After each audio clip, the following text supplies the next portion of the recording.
भुसावळ नगरपालिका उभारणार 138 गाड्यांचे दुमजली संकुल केंद्र। शासनाकडून राज्यांना भांडवली गुंतवणुकीसाठी विशेष सहाय्य योजनेत बिनव्याजी कर्ज दिले जाते। या रकमेतून भुसावळ शहरातील नगरपालिकेच्या वसंत टॉकीज समोरील जागेवर दुमजली व्यापार संकुल उभारण्यात येणार आहे।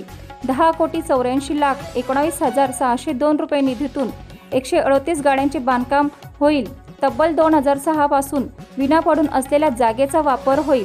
शहरातील वसंत टॉकीज समोरील जागेवर पालिकेची शाळा क्रमांक 1 होती। वातानुकूलित संकुल उभारण्यासाठी भुसावळ नगरपालिकेने सन 2006 ते 2007च्या दरम्यान ही शाळा पाडली होती।